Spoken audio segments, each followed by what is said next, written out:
우리가 지난주 말씀에서는 예수님이 땅에 떨어져서 죽으심으로써 많은 열매를 맺는 한 알의 밀과 같이 인류의 구원을 위해 죽게 될 것임을 예언하셨음을 우리가 보았죠. 그리고 예수님과 같이 자기 생명을 버리신 그 영생의 열매를 맺을 것임을 그러니까 예수님과 같이 우리도 자기의 생명을 버리면 영생의 열매를 맺을 것임을 가르쳐 주셨습니다. 나아가 예수님은 자기 생명을 버리는 것이 우리 삶의 현장에서 괴로움과 두려움을 겪는 것으로 나타날 것임을 보여주셨죠. 그 괴로움의 크기가 너무나 컸기 때문에 예수님도 잡히기 전날 밤에 3번이나 하나님께 할 수 있다면 그 잔을 지나가게 해달라고 기도를 하셨습니다. 이 말씀은 예수님의 말씀에 순종하며 살고자 하는 성도들도 고난을 받게 될 것임을 예고하는 것과 같아서 우리들의 마음을 한편 무겁게 합니다. 하지만 하나님은 그런 예수님과 함께 하심을 즉각적인 반응으로 음성으로 보여주셨죠. 그걸 통해서 예수님의 고난이 영광의 길이 될 것이다 라고 하는 그것을 확인시켜 주셨습니다. 그걸 통해서 예수님이 그 괴로움과 두려움을 이길 수 있도록 도와주신 거죠. 하나님은 우리들에게도 고난을 이길 수 있도록 하나님의 존재를 확인시켜 주십니다. 그러므로 예수님을 따라 사는 삶은 고난만 있는 것이 아니라 영광을 얻게 되는 확신을 갖게 되는 그런 삶인 것입니다. 하나님은 그렇게 우리와 하루하루를 동행하시죠. 그러므로 믿음의 눈으로 바라보면 고난보다 영광이 더 크기에 기꺼이 순종하는 삶을 살아갈 수 있게 됩니다. 요한복음에는 모두 7개의 예수님의 표적이 나오고 있습니다. 각각의 표적은 예수님이 누구신지 드러내는 그런 사건들이죠. 11장에 소개된 죽은 나사로를 살리신 마지막 표적은 예수님이 메시아이심을 매우 인상 깊게 보여준 그런 표적이었습니다. 그래서 사람들은 예루살렘으로 입성하는 예수님을 왕으로 맞이하기까지 그렇게 했던 것이죠. 이런 분위기는 대제사장들과 바리새인들로 하여금 예수님을 죽일 계획을 구체적으로 모의하게 만들기도 했습니다. 예수님께서 고난을 받으시고 십자가에서 죽으시게 되는 시점이 이제 점점 더 다가오고 있는 것이죠. 그래서 예수님은 자신의 죽음에 대해서 예고하셨습니다. 지난주에는 죽음으로써 인류 구원의 위대한 역사를 이루실 것을 하늘의 미래에 비유하여 하신 말씀을 살펴보았고요. 우리가 오늘 읽은 이어지는 본문은 그런 일련의 표적과 가르침에도 불구하고 예수님을 믿지 않는 사람들이 있었음을 보여주면서 이 모든 과정과 또 사람들의 모습이 하나님의 큰 주권 아래 있음을 가르쳐 주고 있습니다. 그러면서 동시에 그들을 향한 하나님의 안타까운 마음이 드러나고 있습니다. 그것을 오늘 말씀을 보면서 살펴보도록 하겠습니다. 35절과 36절 말씀을 보면 먼저 35절, 36절 말씀을 보면 죽음을 예고하신 예수님께서 빛으로 오신 자신을 믿으라고 말씀을 하고 계시죠. 그 다음에 예수님께서 무엇을 했냐면 숨으시니라, 그들을 떠나가서 숨었다, 이렇게 나오고 있습니다. 그죠? 자, 그런데 여기서 예수님이 숨으셨다 이렇게 표현하고 있는 것은 예수님께서 자신을 죽이려는 유대인들이 무서워서 피했다라는 것이 아니라 이 의미가 이 숨으셨다라고 하는 게 뜻하는 것은 뭐냐면 이스라엘 백성들 앞에서 이제 요한복음에 7개의 표적이 나오는데 그 표적이 다 끝났죠. 그리고 표적을 보여주시고 그 다음에 가르침이 있었는데 그 표적과 가르침의 사역이 모두 마쳐졌다. 그것을 의미하고요. 이제 남은 것은 고난을 받으시고 죽으시는 거죠. 물론 부활하고 승천하시게 되는데 이 고난과 죽음의 때를 기다리고 계시다라고 하는 그런 의미예요. 그러니까 표적과 가르침의 사역에 마침표를 찍으셨다, 숨으셨다는 의미는 다 그 사역을 마치셨다, 그리고 고난과 죽음의 때를 기다리셨다, 이런 의미로 우리가 받아들이면 되겠습니다. 자, 그런데 한 가지 좀 우리가 또 의문점을 갖게 되는 게 있어요. 그게 뭐냐면 예수님께서 많은 표적과 가르침을 주셨죠. 그동안에 요한복음에는 7개를 소개하고 있는데 사복음서를 보면 굉장히 많습니다. 요한복음은 그 중에 7개만을 뽑아서 소개하고 있는 거고. 자, 그런데 그렇게 많은 표적과 가르침을 주셨는데 31절을 보면 이런 말씀이 나와요. 31장 우리 37절 우리 같이 읽어보겠습니다. 시작. 이렇게 많은 표적을 그들 앞에서 행하셨으나 그를 믿지 아니하니. 자, 여기 보니까 뭐라고 나오냐면 예수님께서 놀라운 표적과 가르침을 주신 그 사역을 마친 시점에 그럼에도 믿지 않는 사람들이 있었다는 거예요. 자, 그럼 우리가 무심코 이거를 지나갈 수도 있는데, 근데 문득 드는 생각이 뭐냐면 그렇다면 예수님의 사역은 실패한 것인가? 그죠? 예수님은 지금 예수님을 드러내시고 예수님을 믿게 하기 위해서 표적도 보여주시고 예수님의 표적이 요한복음에만 7개가 나왔는데 뭐 어떤 표적이 있었죠? 물로 포도주 만들기도 하시고요. 그 다음에 어떤 왕의 신하의 아들을 고쳐주기도 하셨고요. 그 다음에 또 어떤 표적 하셨죠? 38년 된 병자를 고쳐주기도 하셨고요. 그리고 또 오병이어의 기적을 일으키기도 하셨어요. 그 다음에 물 위로 걸어가는 그런 모습을 보이기도 하셨고요. 그죠? 그리고 앞을 보지 못하는 청년의 눈을 또 뜨게 그 청년은 나면서부터 시각장애인이었는데 그런 청년을 뜨게 했고, 그 다음에 심지어는 죽은 지 나흘이나 돼가지고 썩어가는 나사로를 살리시는 그런 표적까지 행하셨죠. 그런데 그걸 통해서 메시아의 심을 드러냈는데, 그런데 그를 믿지 아니하니 이렇게 얘기를 하신단 말이에요. 그러면 이런 생각을 해보게 되는 거예요. 그럼 예수님의 사역은 실패한 건가? 지금 표적과 가르침의 사역을 마쳤어요. 그런데 그를 믿지 아니했다 이렇게 얘기한단 말이에요. 그러면 예수님의 사역은 실패한 것인가? 자, 우리가 이걸 어떻게 이해하면 될까? 어떻게 이해하면 될까요? 예수님의 사역이 실패한 걸까? 이 점에 대해서 하나님은 이 그를 믿지 아니함에 대해서 오늘 우리 읽은 본문에서 두 가지로 설명하고 있습니다. 우리가 그것을 살펴보면서 같이 은혜를 나눴으면 합니다. 하나님께서 설명하시는 첫 번째, 예수님의 사역이 실패한 것이 아니라 그를 믿지 않음, 즉 예수님을 믿지 않는 사람들이 있는 것은 넓은 의미에서 예수님의 주관적인 계획에 의한 것임을 설명하고 있어요. 그 설명이 그 밑에 말씀에 나옵니다. 우리 38절, 41절, 38절에서 41절까지 우리 다시 한번 읽어보겠습니다. 시작. 이는 선지자 이사야의 말씀을 이루려 하심이라. 이르되 주여 우리에게서 들은 바를 누가 믿었으며 주의 팔이 누구에게 나타났나이까 하였더라. 그들이 능히 믿지 못한 것은 이 때문이니 곧 이사야가 다시 일렀으되 그들의 눈을 멀게 하시고 그들의 마음을 완고하게 하셨으니 이는 그들로 하여금 눈으로 보고 마음으로 깨닫고 돌이켜 내게 고침을 받지 못하게 하려 함이라 하였습니다. 이사야가 이렇게 말한 것은 주의 영광을 보고 주를 가리켜 말한 것이라. 아멘. 38절에서 하나님은 그들이 믿지 않음은 이사야서에 나오는 하나님의 말씀이 성취된 거다. 하나님이 그렇게 계획하셨고 그것이 이루어진 거다 이렇게 말씀을 하고 계세요. 이 38절에 말씀 보면은 문단이 지금 안쪽으로 이렇게 들어갔죠. 이게 인용구예요. 인용구. 자, 이 말씀은 그다음에 그 밑에 보면은 오른쪽 아래 빨간 글씨로 주로 이제 성경들이 다 그럴 텐데 53장 1절, 롬 10장 16절 이렇게 나오죠. 이게 관주입니다. 지금 이 말씀을 인용을 한 거예요. 자, 이사야 53장 1절에 보면 이렇게 기록이 되어 있어요. 제가 읽어보겠습니다. 우리가 전한 것을 누가 믿었느냐? 여호와의 말이 누구에게 나타났느냐? 자, 지금 이 말씀을 요한복음이 인용을 하고 있는 거죠. 그래서 38절에 주여 우리에게서 들은 말을 누가 믿었으며 주의 팔이 누구에게 나타났나이까 하였더라. 어디에? 이사야서에. 즉 이사야 53장 1절을 인용하고 있는 겁니다. 자, 그리고 40절에서 인용한 이사야서의 말씀은 그 밑에 또 관절을 보면 6장 9절 10절 이렇게 나오죠. 이사야 6장 9절 10절입니다. 자, 여기도 제가 한번 읽어보겠습니다. 여호와께서 이르시되 가서 이 백성에게 이르기를 너희가 듣기는 들어도 깨닫지 못할 것이요 보기는 보아도 알지 못하리라 하여 이 백성의 마음을 둔하게 하며 그들의 귀가 막히고 그들의 눈이 감기게 하라. 염려하건대 그들이 눈으로 보고 귀로 듣고 마음으로 깨닫고 다시 돌아와 고침을 받을까 하노라 하시기로. 자, 이 말씀을 이사야서가 먼저 예언을 했고요. 그게 이렇게 성취가 된 거다라고 하는 것을 요한복음이 보여주고 있다는 것이죠. 그리고 41절에 이사야가 이렇게 말한 것은 주의 영광을 보고 주를 가리켜 말한 것이다 이렇게 나오는데 거기에는 또 보면 관주에 6장 1절 이렇게 나오죠. 6장 1절 말씀을 보면 우시야 왕이 죽던 해에 내가 본즉 주께서 높이 들린 보좌에 앉으셨는데 그의 옷자락은 성전에 가득하였고 이렇게 나옵니다. 이사야 선지자가 6장 9절 10절 말씀을 예언하기 전에 그가 먼저 1절에 말씀과 같이 높이 들린 보좌에 앉으신 주님을 보았다 이거예요. 주님의 영광을 보았다 이거죠. 즉 이 말씀이 예수님을 가리켜 한 말이다 라고 하는 것을 말하는 것입니다. 본문 말씀은 이 예수님의 표적과 가르침을 보고도 믿지 않는 사람들이 있었던 것은 그러므로 예수님의 사역의 실패가 아니라 하나님의 계획이 그대로 진행되고 있음을 보여주고 있다는 말씀이죠. 그죠? 자, 그런데 이제 이렇게 보면 한 가지 의문점이 생겨요. 또 우리가 신앙에 대해서 어떤 좀 궁금한 것들이 있을 때는 더러는 그냥 믿어 이렇게 얘기하니까 일단 믿고 넘어가는 경우도 있는데 그렇다고 무조건 뭐 아무 생각 없이 그냥 믿는 것도 그렇게 하다 보면 뭐가 되냐면 맹신이 되고 광신이 되겠죠. 무조건 믿어 이렇게 되니까 우리가 궁금한 것들에 대해서는 그거에 대해서도 하나님이 자유함을 주셨습니다. 그래서 우리가 질문해 볼 수 있어요. 자, 이 예수님의 표적과 가르침의 사역이 맞춰졌고요. 그런데 믿지 않는 사람들이 있었어요. 그것은 그러면 예수님이 사역을 실패한 것이냐? 그게 아니라 하나님께서 믿지 않는 이들이 있을 것임을 있도록 하신 것이다. 지금 그 얘기죠.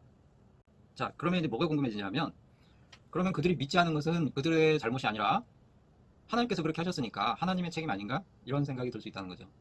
그죠? 여기서 이제 한 가지 설명이 필요한데 뭐가 있냐면 장로교, 우리는 소속이 대한예수교 장로회죠. 기독교 교단이 장로교가 있고 뭐 감리교, 성결교, 침례교, 그다음에 뭐 오순절, 순복음 뭐 이런 몇 개 교단들이 있는데 장로교를 세운 종교개혁자 다 그 종교개혁 시대의 종교개혁자들에 의해서 이 교단들이 세워지죠. 이 장로교를 세운 종교개혁자는 아주 유명한 이 칼빈이라고 하는 사람이 있습니다. 프랑스의 종교개혁가인데 깔뱅이라고도 하고요. 이제 뭐 영어로 하냐 프랑스어로 하냐 발음의 차이인데 이 칼빈이 뭐라고 하냐면 칼빈의 예정설이라는 게 있는데 그게 뭐냐면 사람이 구원을 받고 못 받고는 하나님의 계획에 따라 미리 정해져 있다라고 하는 것이에요. 이게 예정설이에요. 칼빈의 교리 중에서 이 예정설은 굉장히 중요합니다. 그런데 이 예정설은 위와 같은 의문점을 갖게 해요. 자, 하나님께서 모든 것을 미리 정해 놓으셨다면 태어나기도 전에 미리 정하시고 태어나게 하시고 인생을 살게 하시고 그가 구원받을지 구원 못 받을지도 하나님이 다 미리 정해 놓으셨다면 그러면은 뭐가 되죠? 인간의 노력은 아무런 의미가 없는 거 아니냐, 인간의 의지는 아무런 의미가 없는 거 아니냐, 이런 생각을 하게 되겠죠. 그래서 자칫 운명론적인 어떤 숙명에 따라서 가는 인생, 그러므로 내 의지와 내 생각과 내 선택 이런 것들은 별 의미가 없는, 어차피 정해진 길 가는 건데 라는 생각을 갖게 할 수도 있다는 것입니다. 그렇게 오해할 수도 있다는 것이죠. 그러니까 이런 본문을 보다 보면 우리가 그런 생각에 빠질 수도 있다는 거예요. 그런데 칼빈은 예정론을 이야기하면서 성화론도 같이 이야기를 합니다. 그리고 어떤 면에서는 성화론을 더 강조하기도 하거든요. 무슨 내용이냐면 모든 것이 예정되어 있긴 한데 구원을 받았는지에 대한 확신은, 즉 하나님께서 예정하신 그 길, 그거를 우리가 모른다는 거예요. 객관적인 증거로 분명히 알 수 없기 때문에 그 구원의 확정을 위해서 우리는 의지적으로 선을 행해야 된다. 즉 성화의 삶을 살아야 된다. 이게 칼빈의 또 다른 이야기입니다. 다르게 표현하면 하나님의 계획을 우리가 알 수 없으므로 우리는 끊임없이 노력을 해야 된다는 거죠. 예정설이 있긴 하지만 하나님은 분명하게 또 인간에게 자유의지를 주셨어요. 자, 이렇게 보면 아담과 하와가 선악과를 먹는 것도 하나님의 계획 아래 있었죠. 그런데 그렇다고 해서 아담과 하와의 책임이 사라지는 것이 아니라는 거예요. 하나님이 우주적인 권세를 가지시고 주권을 가지시고 하나님이 설계하신 대로 이 우주를 이끌어 가시는데 하나님은 그 안에 하나님의 형상을 따라 창조하신 인간 개개인에게 자유의지를 주시고 그로 하여금 선택하고 결정하도록 하셨다는 거죠. 이게 하나님의 섭리인데 우리는 그것을 다 알지 못해요. 그래서 실은 우리가 선택하게 되고 우리가 책임지게 된다는 거죠. 자, 이런 점을 본문에 적용을 해보면 예수님의 표적과 가르침을 보고 또 듣고도 믿음을 갖지 않은 사람들이 있었던 것은 예수님의 사역 실패가 아닌 하나님의 주권적인 계획이었고요. 그런데 그렇다고 해서 믿음을 갖지 않은 것에 대한 책임이 하나님께 있는 것이 아니라 바로 그것은 그들에게 있다는 겁니다. 우리가 이 점을 잘 이해해야 돼요. 따라서 그들이 예수님을 믿지 않았다라고 할 때 그거에 대한 하나님의 두 번째 설명은 뭐가 있냐면 표적과 가르침을 보고도 또 듣고도 예수님을 믿지 않은 것은 그들의 선택이요 그들의 책임이라는 것입니다. 이어지는 본문 42절 43절 말씀은 그들의 선택과 책임을 설명해주는 말씀입니다. 자, 우리 같이 다시 한번 읽어볼까요? 시작. 그러나 관리 중에도 그를 믿는 자가 많되 바리새인들 때문에 드러나게 말하지 못하니 이는 출교를 당할까 두려워함이라. 그들은 사람의 영광을 하나님의 영광보다 더 사랑하였더라. 아멘. 예수님의 표적과 가르침을 보고 또 그것을 듣고도 믿지 않은 사람들이 있었던 반면에 믿는 사람들이 많이 생겨났고 그들 중에는 관리들도 있었다. 자, 관리 중에도 있었다. 이 말씀은 사실 관리들은 대제사장, 그 다음에 뭐 바리새인 이런 사람들과 같이 주류잖아요. 주류라고 할 수 있죠. 그 사회를 이끌어가는 어떤 기득권자들이에요. 뭔가 가지고 있는 사람들. 근데 그런 사람들도 그런 사람들 가운데도 믿는 사람들이 많았다. 네. 자, 그런데 예수님을 믿는다고 하면 바리새인들에 의해서 유대교에서 출교를 당할 수도 있는 상황이에요. 출교라고 하는 거는 쫓겨나는 거죠. 예를 들어서 지금 교회를 다니다가 교회에서 출교를 당한다라고 하면 교회 예를 들어서 이제 호적을 파버리는 거예요. 더 이상 당신은 우리 교인이 아니다. 우리 교회도 오지 말고 얼씬거리지도 마라. 자, 이 문제가 그냥 단순히 성전에 출입하지 못하게 하는 그 다음에 서류에서 이름을 빼버리는 이런 문제가 아니고 그때 당시 이스라엘 사회는 유대교 사회였잖아요. 그래서 사회적으로 매장당하는 거죠. 모든 인간관계도 끊어질 수 있고요. 그리고 자신의 밥벌이도 끊어질 수도 있고요. 그러니까 생계와 그리고 자신의 삶의 기반이 다 사라질 수 있는 그런 상황이 빚어질 수 있는 게 출교당한 거예요. 그래서 그들은 출교를 당할까 두려워서 예수님을 믿는다고 공개적으로 말하지 못했다라고 하는 거죠. 그런데 그런 그들의 이런 행동에 대해서 하나님은 43절에서 단호하게 말씀하세요. 그게 뭐냐면 그들은 그들이 출교를 당할까 예수님을 믿는다고 말하지 못한 것은 무엇이다? 그들이 하나님의 영광보다 사람의 영광을 더 사랑한 것이다. 하나님 이렇게 말씀하고 계신 거예요. 여기에 하나님의 안타까운 마음이 있는 겁니다. 즉 하나님이 이렇게 말씀하시는 것은 뭐냐면 그것은 그들의 선택이다 라고 하는 거죠. 그리고 그들의 책임이 되는 것이다. 출교를 두려워서 예수님을 믿는다고 말하지 못한 것은 그들의 선택이었고 그들의 책임인데 그들이 그것을 선택한 것은 하나님의 영광보다 사람의 영광을 더 사랑한 것이다. 이렇게 하나님이 말씀하고 있는 겁니다. 이상의 말씀을 적용을 하자면 하나님은 지금도 하나님의 계획을 따라서 인류의 역사와 또 우리 개개인의 삶과 구원을 미리 계획하시고 그대로 진행하고 계십니다. 그렇기 때문에 모든 것이 하나님에 의하지 않은 게 없어요. 드레핀 꽃의 영광 하나님 만드신 거고 솔로몬보다 더한 그 영광 하나님이 주시는 거고요. 그 다음에 잡초가 아궁이로 들어가는 것도 하나님이 허락하지 않으시면 이루어지지 않는 거고요. 하찮은 참새 2마리가 싼값에 팔려가는 것도 그냥 우연히 되는 게 아니라 하나님의 계획, 하나님의 주권 아래 있다는 거죠. 이 점을 우리가 오늘 말씀을 통해서도 다시 한번 보게 되는 것입니다. 그런데 한편으로 또 뭐가 있죠? 사람은 매 순간 자신의 의지로 선택을 하고 그거에 대해서 책임을 지게 되는 것이다 라는 것도 또한 설명하고 있습니다. 사람은 성장 과정에서 겪는 경험과 그리고 환경에 영향을 받을 수밖에 없습니다. 그래서 상담에서는 어떤 치유를 하거나 할 때 어린 시절의 성장 과정에서 경험했던 것들 또는 최근에 어떤 겪은 것들 그런 것들을 잘 살펴보고 거기에서 원인을 찾고 해결해 주려고 노력을 많이 하죠. 사람이 겪는 트라우마라고 하는 것도 어떤 경험에 의해서 우리가 계속해서 영향을 받는다라고 하는 것을 보여주는 거죠. 그런데 그런 영향을 받아서 하게 되는 우리의 행동들은 예를 들어서 부모님의 어떤 영향을 받아서 내가 이런 행동을 하게 됐다라고 얘기를 할 때 그 행동에 대한 전적인 책임은 그 사람에게 있는 거예요. 그의 선택이며 그의 책임인 것이죠. 어려서 부모에게 학대를 받았다고 해서 맞고 자라서 나도 와이프를 때린다. 내가 폭행을 행사하는 것은 나에게 폭행을 행사했던 사람들 때문에 내가 하는 것이다. 물론 그런 영향을 받을 수 있는데 그렇다고 해서 그가 행한 폭행에 대한 책임까지 다 그들에게 가는 게 아니고 그 책임은 그에게 있다는 거예요. 결국 선택은 그가 하게 되는 거죠. 우리가 오늘 말씀에서 얻는 교훈 중에 하나는 과연 그러면 우리는 어떤 선택을 하느냐에 대한 것입니다. 예수님 당시에 어떤 사람들은 예수님의 표적을 보고 또 가르침을 듣고 예수님을 메시아로 믿었지만 자신의 믿음을 드러내지 못했다 이렇게 나와요. 그 까닭은 유대교 공동체에서 쫓겨나서 그리스도인으로 낙인 찍히는 것이 두려웠기 때문인데 때문에 그들의 믿음을 말하지 못했던 것인데 그런데 하나님은 그것을 뭐라고 얘기하시냐면 사람의 영광을 더 사랑한 것이다 이렇게 말씀하고 있습니다. 그들은 자신들이 누리는 것들을 포기할 수가 없어서 하나님의 영광과 사람의 영광 중에 사람의 영광을 선택한 것이다 이렇게 말씀하고 있다는 것이죠. 그래서 그들의 선택은 결국에는 그들의 책임으로 돌아갈 것이다 라는 그 의미를 우리에게 하나님께서 오늘 주고 계신 거예요. 그렇다면 우리 자신들은 어떤가 돌아볼 수 있으면 좋겠습니다. 나는 하나님의 영광과 또 내가 지금 누리고 있는, 내가 가지고 있는, 내가 쫓고 있는, 내가 정말 소중하다고 여기는 것들, 즉 사람의 영광 중에 어떤 것을 선택하며 어떤 것을 쫓아서 살아가고 있는가. 사람들이 사람의 영광을 택하는 까닭은 아마도 하늘의 밀로 자신을 희생함으로써 많은 열매를 맺으신 예수님과 같이 자기 생명을 버릴 각오로 예수님을 믿으려는 마음을 갖지 못하기 때문일 것 같아요. 출교를 당한다는 게 정말 어렵고 힘든 선택일 수 있겠죠. 그죠?